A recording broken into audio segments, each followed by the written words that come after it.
Gozaos en el Señor. Por lo demás, hermanos, gozaos en el Señor. Amén. Gozaos en el Señor. Amén. Gozaos en el Señor. Amén. Y a mí no me molesta el decirlo nuevamente, gozaos en el Señor. Porque para vosotros es seguro. En realidad lo que dice el texto es, a mí no me molesta el escribiros las mismas cosas. Y para vosotros es seguro. Filipenses capítulo 3, versos del 1 al 11. Continuamos con la serie en el día de hoy. Y eso que acabamos de leer es el primer verso, el versículo 1, con el que comienza el apóstol este capítulo 3. Y él continúa con sus palabras, hablándole a la iglesia en Filipo y recordándole la importancia de gozarse en el Señor. Ahora, cuando vemos estas palabras del apóstol, tenemos que recordar el contexto desde donde él está hablando. Recuerde que Pablo está preso, en la cárcel. Y es desde ahí, desde donde él está expresando su gozo. Y es desde ahí, desde donde él está haciendo el llamado a la iglesia a gozarse. No es el típico contexto desde donde esperamos que se nos hable de gozo. Pero desde ahí Pablo está llamando a la iglesia a gozarse.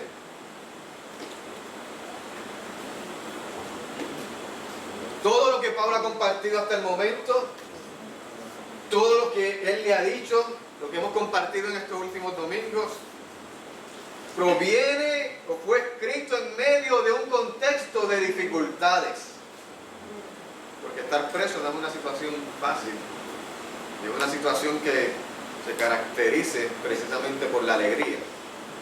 Pero desde ese contexto es que él está escribiendo y llamándonos a gozarnos. Y aún estando en ese contexto, desde ahí el apóstol escribe la carta del gozo.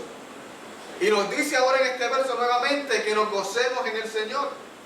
Ahora, ¿por qué es tan importante el gozo para Pablo? Pueden haber varias razones, pero tal vez una de ellas sea porque implica el tomar la decisión de gozarse. El regocijarnos, el gozarnos es una actividad que elegimos hacer, no es una emoción, elegimos gozarnos, pero lo más importante es que cuando elegimos alegrarnos y gozarnos en el Señor, significa que estamos eligiendo hacer una cosa en vez de otra.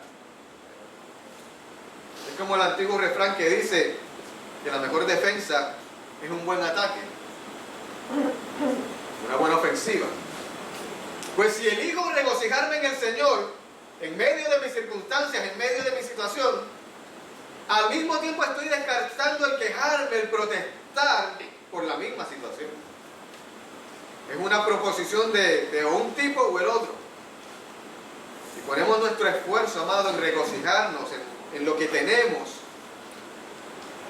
al mismo tiempo nos protegemos de perder el gozo pensando en lo que tal vez no tenemos. Escoger regocijarnos en el Señor en medio de circunstancias desagradables nos protege contra el temor, contra las dudas, contra el dolor, contra la vacilación, contra el desaliento. De hecho, nuestro gozo en cierta manera sirve como barómetro de la actitud de nuestro corazón. Cuando vemos que el temor, que la duda, el desaliento va ganando terreno y se está manifestando en nuestra vida, puede ser un indicador de que nuestro foco se está alejando de Dios. Y que se está poniendo tal vez en otras cosas, se está enfocando más en las circunstancias que en el Dios que va por encima de las circunstancias. Y en cierta manera Pablo nos presenta el gozo entonces como un medio de protección y un medio de cuidado. El centrar nuestra vida en Dios y gozarnos en el Señor nos protege en medio del momento difícil. Amén. Ahora, Pablo le dice a la iglesia que a él no le es molesto el escribirle las mismas cosas. De hecho, con esa misma intención de protección, él dice, a mí no me molesto, le escribieron las mismas cosas, porque para vosotros es seguro.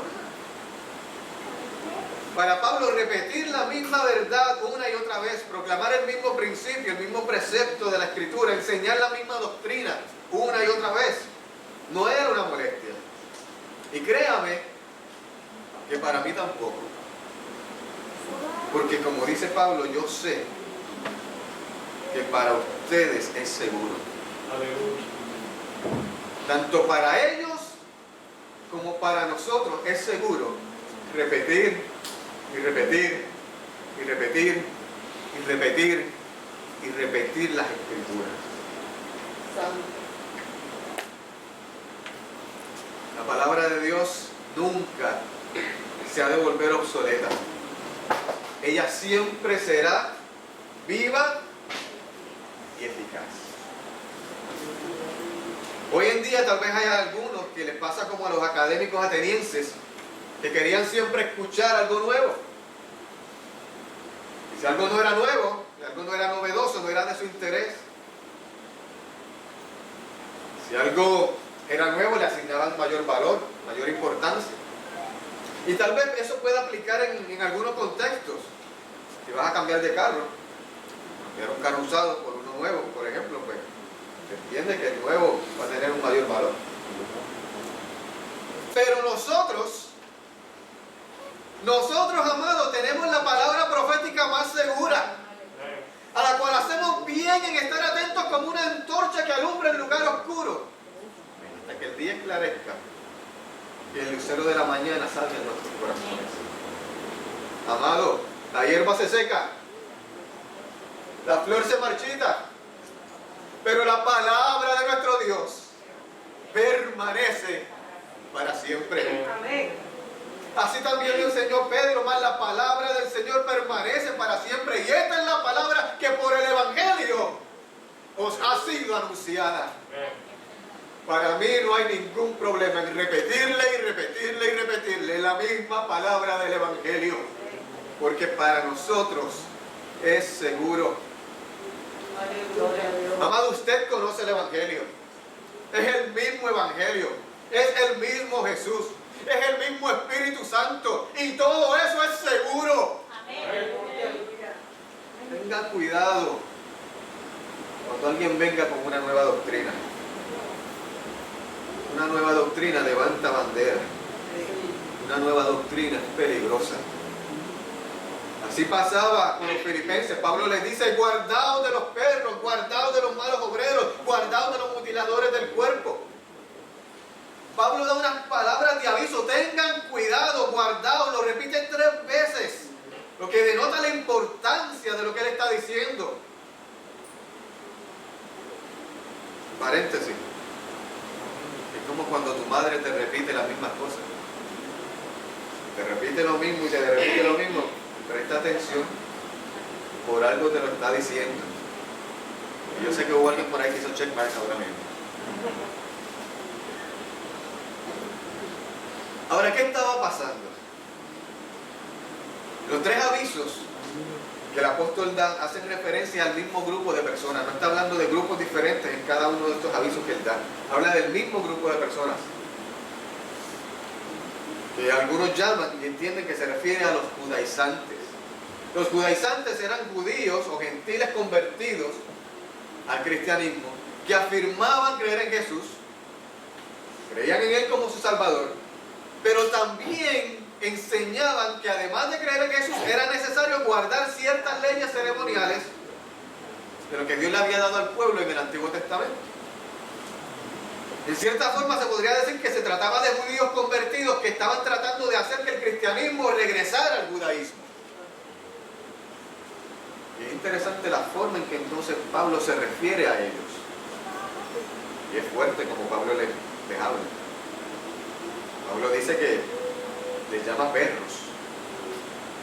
Un término que de hecho era usado por ellos mismos, por los judíos. Era el término que ellos utilizaban para aplicárselo a los gentiles. Era usado comúnmente como una expresión de desprecio, de reproche, de terror.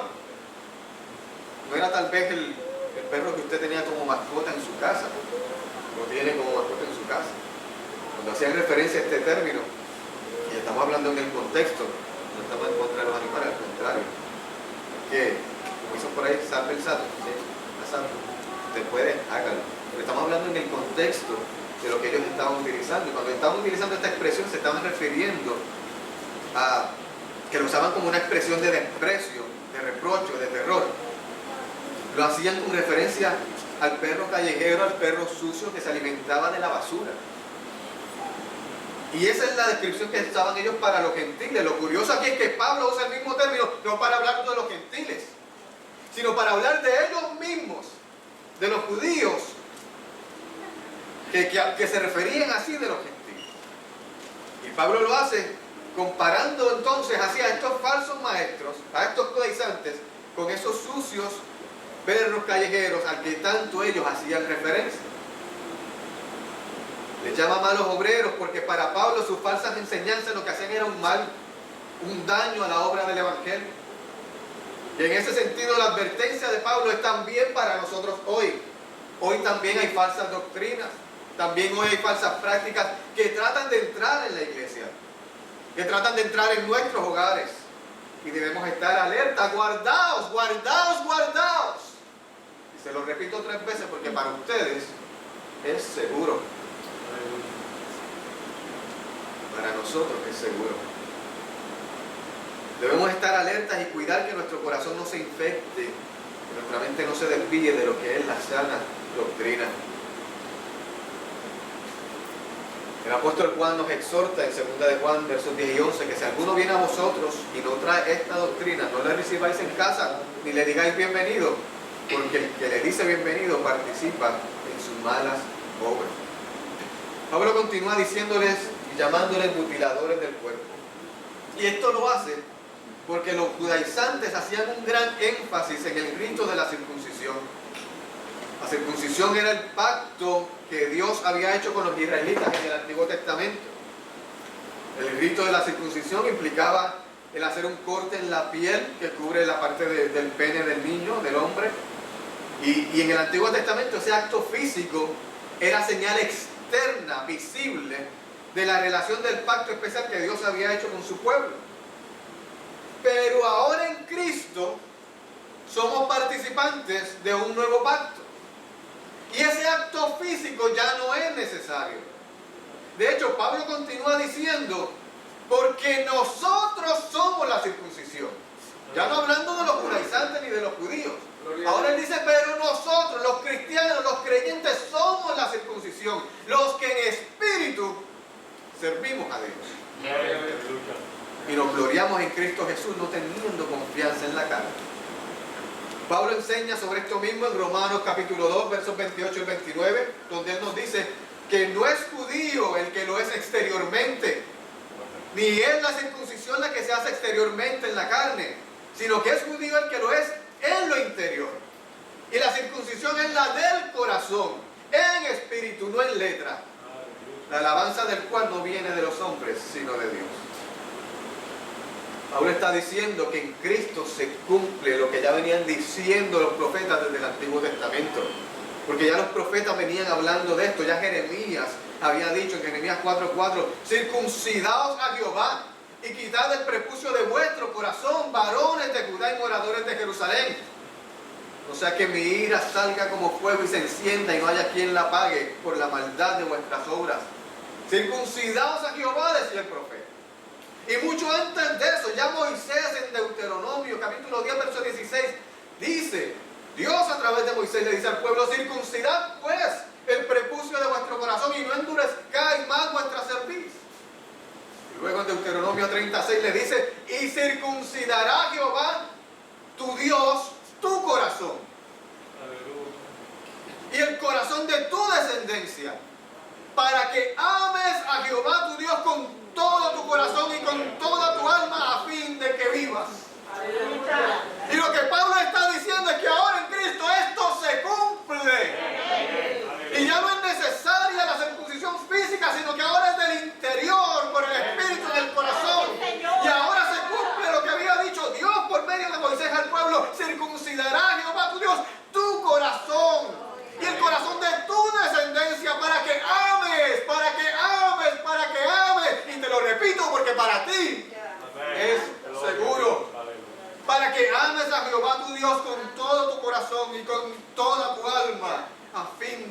vivas.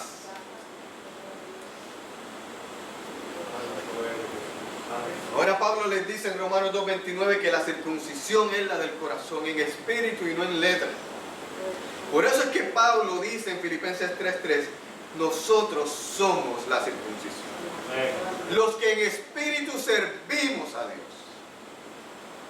El verdadero pueblo de Dios está formado por aquellos que han experimentado la circuncisión del corazón, la circuncisión espiritual en Cristo. ¿Y sabes qué? Y no necesitas nada más. Cristo es suficiente. Cristo es suficiente. Cristo es suficiente. Y te lo repito, porque te es seguro. Así le dijo Pablo a los Colosenses. Colosenses 2, versos 8 al 11. Mirad que nadie os engañe por medio de filosofías o huecas sutilezas, según las tradiciones de los hombres, conforme a los rudimentos del mundo y no según Cristo. Porque en Él habita corporalmente, en Cristo habita corporalmente toda la plenitud de la deidad. Él es Dios. Y vosotros estáis completos en Él. En Él habita toda la plenitud de la deidad y nosotros estamos completos en Él. Gracias, Señor. En Él que es la cabeza de todo principado y potestad. En Él también fuisteis circuncidados con circuncisión no hecha a mano, al echar de vosotros el cuerpo pecaminoso carnal en la circuncisión de Cristo. Somos completos en Él. Y Él ha circuncidado nuestros corazones, limpiándonos del pecado y librándonos de la muerte, amado. Es una circuncisión del corazón en espíritu, por lo cual no es afectada por las consideraciones físicas. Aquel que ha tenido esta experiencia, que la ha recibido y sabe que es algo del corazón y del espíritu, no tiene por qué preguntarse si el lugar de adoración es una bella catedral o si es una simple casa. No está pendiente si el ritmo de la música es contemporáneo, si es salsa, merengue o rock en español. Gloria a Dios. No está pendiente si el cántico salió del himnario, si es un corito o si es una traducción. No está como la mujer samaritana preguntando si debemos adorar en el monte Gerizim o en el monte Jerusalén o en Jerusalén. El que ha sido circuncidado en el corazón, en el espíritu, sabe que Dios es espíritu y los que le adoran en espíritu y en verdad es necesario que le adoren. Nosotros somos la circuncisión, los que en espíritu servimos a Dios y nos gloriamos en Cristo Jesús. Y al apóstol parece que le gusta ese bello pasaje de Jeremías 9, 23 y 24, que lo cita varias veces en 1 Corintios. Jeremías 9, 23 y 24 dice: así dijo Jehová, no se alabe el sabio en su sabiduría, ni en su valentía se alabe el valiente, ni el rico se alabe en sus riquezas, mas alábese en esto el que se hubiere de alabar, en entenderme y conocerme, que yo soy Jehová, que hago misericordia, juicio y justicia en la tierra, porque estas cosas quiero, dice Jehová. Y el apóstol lo cita en una forma abreviada en 1 Corintios 1:31, para que, como está escrito, dice él, el que se gloría, gloríese en el Señor. Y lo repite en 2 Corintios 10:17, mas el que se gloría, gloríese en el Señor. Y yo se lo repito una vez más, mas el que se gloría, gloríese en el Señor. Y se lo repito, porque nos es seguro. Aquellos cuyos corazones han sido circuncidados se glorían en el Señor y solo en el Señor. Y los que así se glorían descansan plenamente en Cristo Jesús, porque estamos completos en Él. Gloria a Dios. Estamos seguros en Él y nos gloriamos en Él, nos gloriamos en su cruz, o sea, en su expiación, en su obra, como el único fundamento de salvación. Gálatas 6:14 nos dice, pero lejos esté de mí gloriarme, decía Pablo. Lejos esté de mí gloriarme, sino en la cruz de nuestro Señor Jesucristo, por quien el mundo me ha crucificado a mí, y yo al mundo. Su confianza estaba en Cristo, y no en la carne, como termina diciendo en ese verso. ¿Y qué es la carne? En términos generales, la carne es cualquier cosa fuera de Cristo. Cualquier cosa en la que uno basa su esperanza para salvación. En el contexto de este texto se refiere a los privilegios, a los logros humanos de carácter tal vez ceremonial, hereditario, legal o moral. Y es curioso porque eso es precisamente lo próximo a lo que se va a dirigir Pablo. Él está enfatizando que su confianza no está en la carne.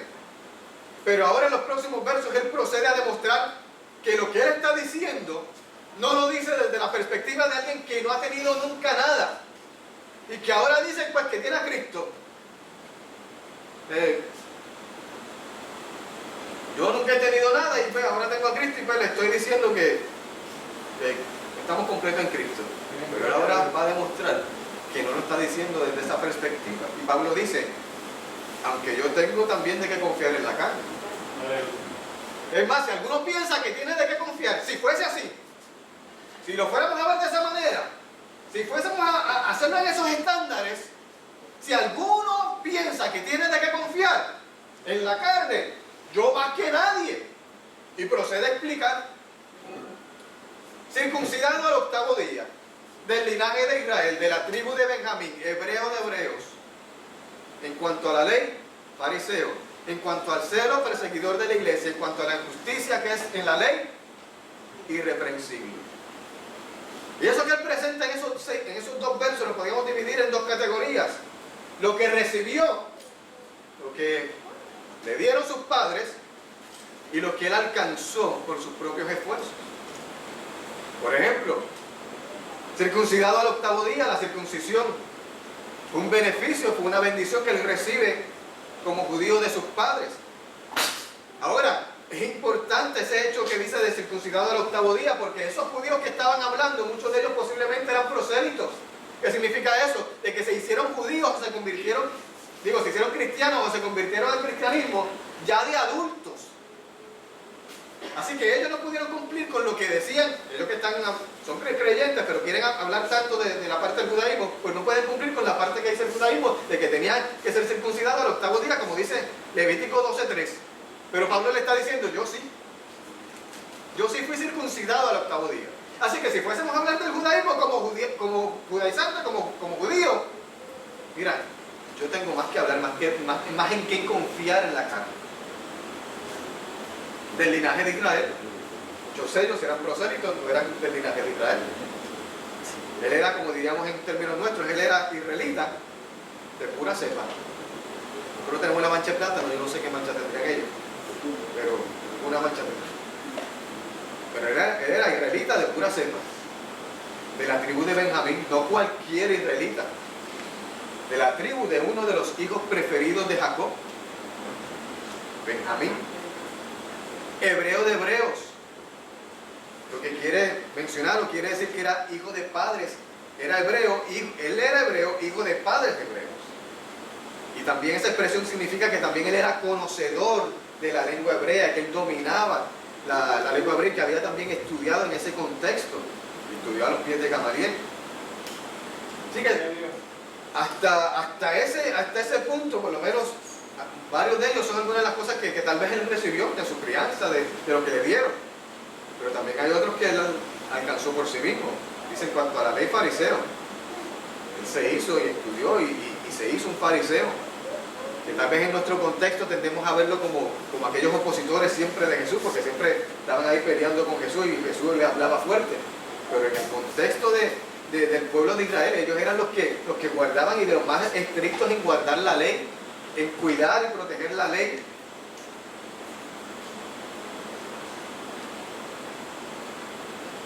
En cuanto a celo, perseguidor de la iglesia, o sea, era tan celoso y guardaba tanto la ley que era celoso y cuando llega a la iglesia, él dice, no, esto no puede ser, con una buena intención, equivocada, creyendo que estaba haciendo lo correcto, pero equivocado. Él dice, no, esto no puede ser, y empieza a perseguir la iglesia. Y sabemos que estuvo cuando apedrearon a Esteban, y que pidió cartas para ir allá a seguir a los cristianos en Jerusalén. Gracias a Dios que tuvo el encuentro cuando iba de camino a Damasco. Pero era, en cuanto al celo, perseguidor de la iglesia. Bueno, dice la escritura que cuando él se convirtió, los creyentes como que dudaban un poquito. ¿Será verdad o no? Estará tirando un trampo aquí a ver si nos descuidamos. Tenía su fama. Y en cuanto a la justicia que es en la ley, era irreprensible. Su estilo de vida confirmaba su compromiso de una vida recta en cuanto a lo que era el judaísmo. Él trataba hasta donde más le era posible de cumplir con el código farisaico. Lo cumplía en los términos de ellos de una manera intachable. Así que él tenía de qué jactarse. Él tenía en qué confiar. Ninguno de sus opositores podrían decir o tener todo lo que él tenía. Pero Pablo dice, en el próximo verso, que a pesar de tener todo eso, todas las cosas que para él eran ganancias o podían ser vistas como ganancias, él las había estimado como pérdida por amor de Cristo. Más o menos eso es lo que hace Pablo ahora. Él empieza a estimar. Eso es lo que él dice. Cuantas cosas eran para mí ganancias, las he estimado como pérdida por amor de Cristo. Y estimar es calcular, determinar el valor de algo, atribuir un valor a algo. Y Pablo, gracias. Y Pablo parece estar aquí, en cierta manera, como en medio de un ejercicio mercantil, sumando y restando y contando y equilibrando y poniendo en las balanzas, tal vez, y un poquito de peso por aquí y por allá, y vamos a medir aquí. Y él, con una mente tranquila y una mente decidida, él está calculando, estimando. Tal vez en algún momento, en algún tiempo, en la vida de Pablo, cuando él se miraba a sí mismo frente a otros, tal vez cuando él se miraba a sí mismo frente a otros, tal vez se veía a sí mismo como justo. Gracias a Dios. Tal vez él sacaba cálculos y veía todo lo que tenía, todo lo que había logrado, lo que había recibido, más lo que él había trabajado, su herencia, su linaje, su nombre. Que Pablo, Saulo, el primer rey del pueblo de Israel, Saúl, de ahí provenía, Saulo. Más lo que después recibe su formación fariseica, estudiar frente a Gamaliel. Tal vez muchas veces él hacía cuentas y se miraba frente a otros y se veía a sí mismo como justo. Pero un día se vio a sí mismo comparándose con Cristo Jesús. Un día Pablo se puso a sacar cuentas, pero ya no se comparó con otros. Un día parece que se miró frente al espejo. Un día, tal vez, cabalgando una cabalgadura, de camino a Damasco tuvo un encuentro y cuando sacó cuentas y se comparó con Jesús, entonces su evaluación cambió. Entonces sus valores cambiaron. Ahora el cálculo fue diferente. Ahora no solo encontró que todas sus ventajas carnales eran menos que Cristo, no solamente encuentra que sus ventajas son menos que Cristo, sino que él encuentra que todas esas ganancias no solamente eran menos, ahora son transformadas en pérdidas. Y ahora todo lo que tenía antes lo ha estimado como pérdida por amor de Cristo. Y haciendo un paréntesis, recomiendo este texto para todos aquellos que de alguna manera trabajan y tienen negocios. Les invito a seguir el ejemplo del apóstol, a usar sus mejores juicios en las cosas eternas, a sentarse, a sacar su pluma, su papel, su calculadora, tal vez su celular, y estimar en cuanto a sí mismo y Cristo. Lo que has podido hacer, lo que has podido alcanzar y Cristo. En cuanto a tus propias obras y a la justicia que es en la fe. Pablo continúa diciendo: ciertamente aún estimo todas las cosas como pérdida por la excelencia del conocimiento de Cristo Jesús, mi Señor, por amor del cual lo he perdido todo y lo tengo por basura para ganar a Cristo. Para. ¿Qué? ¿Qué, Pablo, que me estás diciendo? ¿Aún estimas todas las cosas, todo como pérdida por una sola cosa? ¿Solo una? Y no cosa, persona. ¿Estimas todo pérdida por una sola cosa? No sé si usted le recuerda una parábola del Señor, de aquel que fue y vendió todo lo que tenía, porque tenía un tesoro escondido, un tesoro preciado en aquel terreno. Estimar todas las cosas como pérdida por una sola. Tengamos bien en cuenta lo que esas cosas representaban, porque es que habían tantos privilegios del otro lado. Aquello que él estaba ahora estimando como pérdida representaba respeto, representaba honor, representaba poder, representaba influencia en su cultura, en su medio ambiente, le daba un standing. En su contexto religioso judío era la forma de hallar la salvación, de tener comunión con Dios, de ser parte del pueblo de Dios. Pero Pablo lo descarta. Pablo descarta todo. Él estima, saca números y dice: no. Esto no da otra cosa. Él pone todo en balanza al lado de Cristo y dice: no, esto no da otra cosa. Esto solo tiene un resultado. 1 más 1 es 2. Y eso no cambia, solo hay un resultado. Y cualquier cosa que ponemos y medimos al lado de Cristo solo tiene un resultado. Estimamos todo como pérdida por amor de Cristo.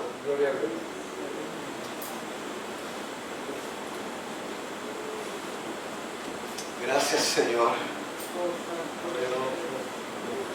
Y en cierta manera es hermoso lo que Pablo dice aquí en cierta forma, en varias analogías, porque en cierta manera él sí reconoce en parte un valor de estas cosas.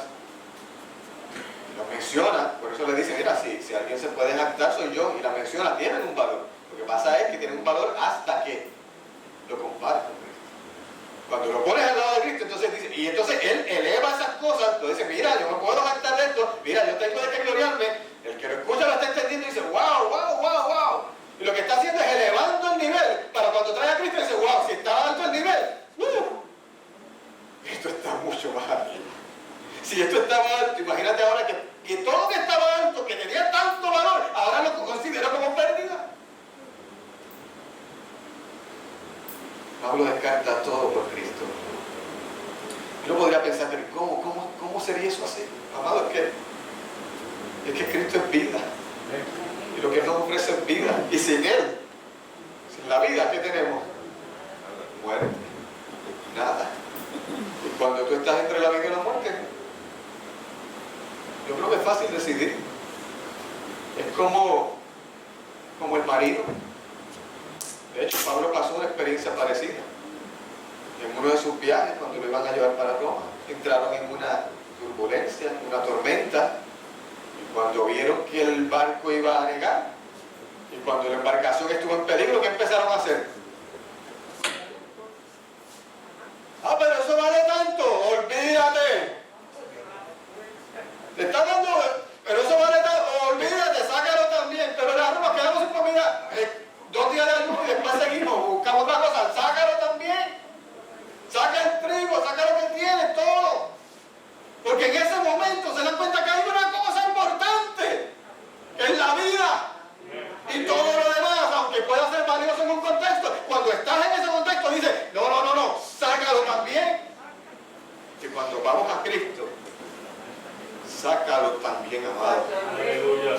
Lo que esté en tu corazón, que no te traiga vida, ponte al lado de Cristo para que veas cómo es que fácil va a ser decir: uy, pero tengo que sacar también. Porque mi barco se está negando. Mi barco se está hundiendo. No, no, no, no, no, no. Sácalo también. Gloria a Dios. Jim Elliot, misionero, decía que no es ningún tonto el que da aquello que no puede guardar para ganar aquello que no puede perder. Y eso pasa con Cristo. Damos tantas cosas de este mundo que ¿de qué le sirve al hombre si granjeara todo el mundo y al fin perdiera su alma? Cuando vayamos a la tumba no nos vamos a llevar nada, todo se queda. No podemos guardar nada. Entonces, ¿para qué? O sea, no es ser tonto el tú dejar todo aquello que no puedes guardar para atesorar y tener aquello que no puedes perder.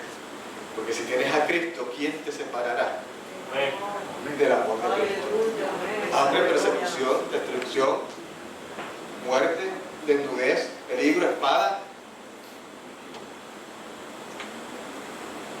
Esto es lo que Pablo experimenta. Él pierde su religión, pierde su reputación, pero ganó algo de mucho mayor valor de lo que él perdió. Él ganó a Cristo.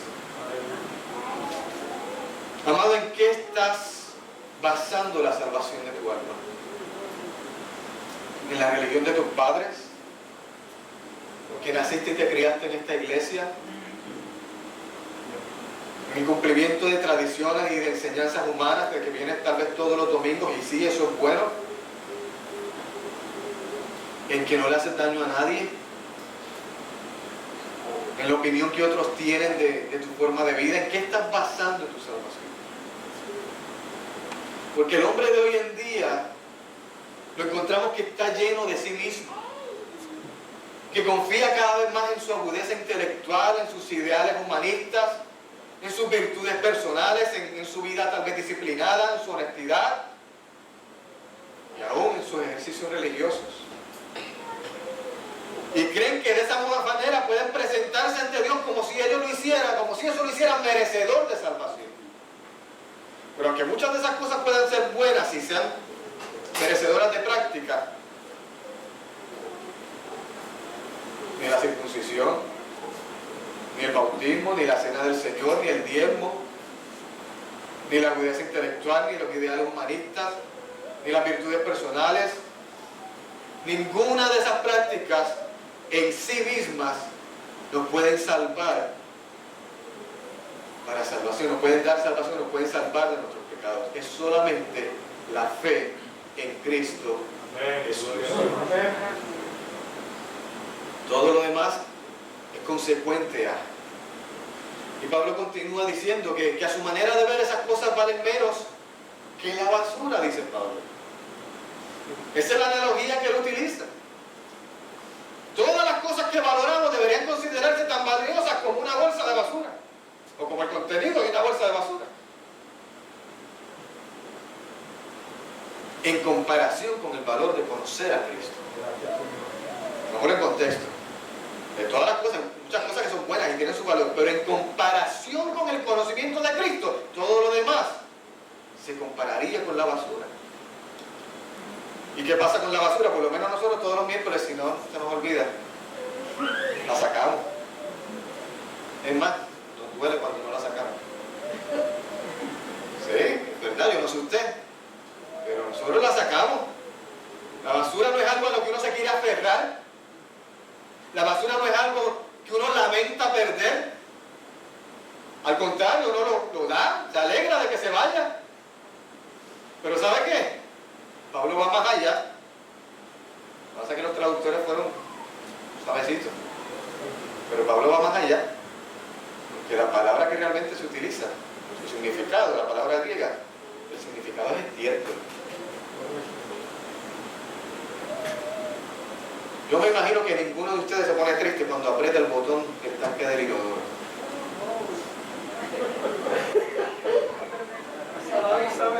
¿Por qué no? Porque no tenemos el más mínimo interés en conservar lo que se deposita allí. Y eso es lo que está diciendo Pablo. Él lo tiene todo por basura, y póngalo en contexto, por la excelencia de Cristo. Es en ese contexto, cuando yo comparo y pongo mi vida con Cristo, todo lo demás llega a ese punto. Pero no solamente el que usted lo tenga por basura, es que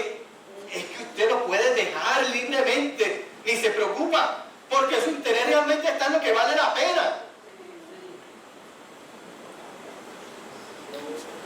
Pablo lo tiene todo por basura, por la excelencia del conocimiento de Cristo. Y en ese contexto también nos presenta otra forma de verlo. Se nos presenta otra forma de verlo, otra ilustración que nos pareció también hermosa. Porque sugiere otra escena, que es la escena de un barco de guerra.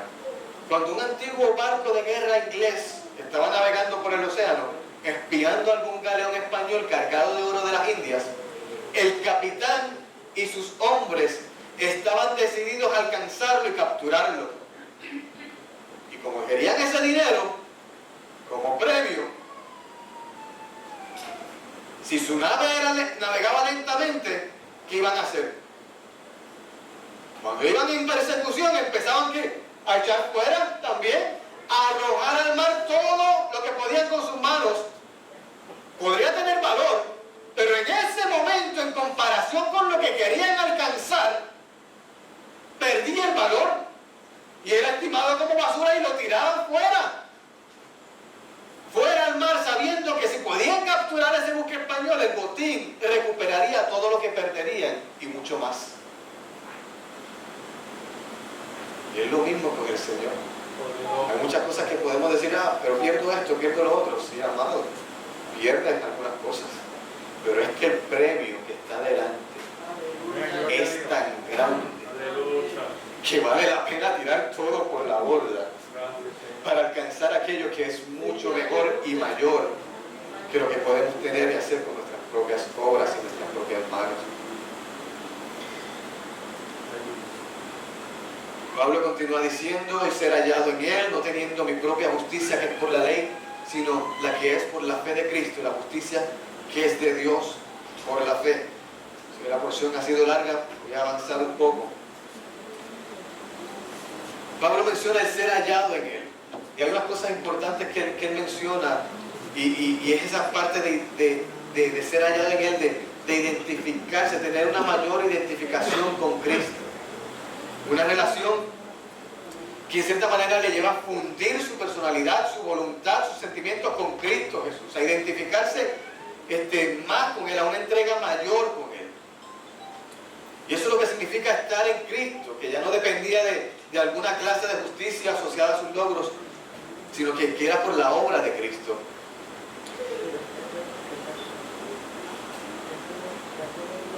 Pablo también menciona el verso 10, a fin de conocerle y el poder de su resurrección y la participación de sus padecimientos, llegando a ser semejante a Él en su muerte. Y conocer a Cristo significa tener una relación personal con Él por medio de la fe. Dice a fin de conocerle. Y significa conocer por medio de la experiencia. La palabra, creo que es gonai, creo que viene de ginosco, pero en algunos comentarios lo mencionaba que estaba relacionado con la palabra que también en hebreo se utiliza. Siempre recuerdo una clase que trajo mi mamá sobre eso, la palabra yada. Yada, que se refiere a ese conocimiento de experiencia, no solamente de tener un conocimiento de algo que se lee, sino de la experiencia, de conocer por experiencia. Y eso es lo que está mencionando el apóstol Pablo, que es lo que él desea, conocer a Cristo. Y fíjese quién lo está diciendo, porque es otra cosa que nos está mostrando Pablo. Es el apóstol Pablo, ya en una etapa adelantada de su vida, quien está diciendo que es lo que quiere es conocer a Cristo. Aleluya. Hay un hambre en él, hay una sed en él de conocer a Cristo, que independientemente de los 30 y pico de años que llevaba ya en el Evangelio, 30 y pico que algunos mencionan que tal vez llevaba ya para ese tiempo, él todavía entendía que había más de Cristo por conocer, que había más de Él que Él quería tener, que Él quería experimentar, que Él quería que fuera parte de su vida, que había más de Él con lo que Él se quería identificar, porque dentro de todo este contexto vamos a ver que algo de lo que Él está diciendo y de lo que está en su mente es ser Él a la imagen de Cristo, y Él está diciendo, todavía hay más de la imagen de Cristo que necesito que esté en mí, que se manifieste en mí, que se mueva en mí. Y Él nos muestra ese deseo que también nosotros debemos tener, no importando el tiempo que llevemos en el Evangelio. Porque siempre habrá más de Cristo. Siempre habrá más de Él. Cuando él dice a fin de conocerle, le expresa su ardiente deseo por conocer a Cristo. Como mencioné, no solamente es el aprender ciertos hechos referentes a Cristo, sino también la participación en experiencias, ciertas experiencias junto con Él. Y específicamente aquí menciona dos experiencias que vemos en los versos 10 y 11. Pues en este verso 10, uno de ellos es el poder de su resurrección. Pablo tenía la meta de conocer más a Cristo en el poder de su resurrección. Y poder es tener la facilidad, poder es tener esa facultad, esa potencia de hacer algo. También se define poder como el hecho de tú ser más fuerte que alguien, ser capaz de vencerlo. Y cuando nosotros hablamos del poder de la resurrección y lo que eso significa para el creyente, estamos hablando de que debido al poder de la resurrección manifestada en el creyente, ahora el creyente tiene la facultad, la potencia, tiene la capacidad, tiene más fuerza que, por un lado, Satanás. Ahora en Cristo tiene más poder que el enemigo en Cristo, por el poder de la resurrección. Ahora en Cristo tiene mayor poder sobre el pecado. Eres más fuerte que la tentación en Cristo. Tiene poder sobre la muerte en Cristo. Y él dice, yo quiero más de eso. Yo quiero más del poder de la resurrección en mi vida. Yo necesito más del poder de la resurrección en mi vida. En mi día a día, yo quiero conocer más de Él, más del poder de su resurrección. Que el mismo Espíritu que lo levantó de los muertos, me levante a mí día a día. Que el mismo Espíritu que le levantó de los muertos me mueva a mí día a día en la lucha contra el enemigo, en la lucha contra la carne, en la lucha contra el pecado, en la lucha contra la enfermedad y si llega un día en la lucha contra la muerte. Que si no me levanta a mí, me levanta allá.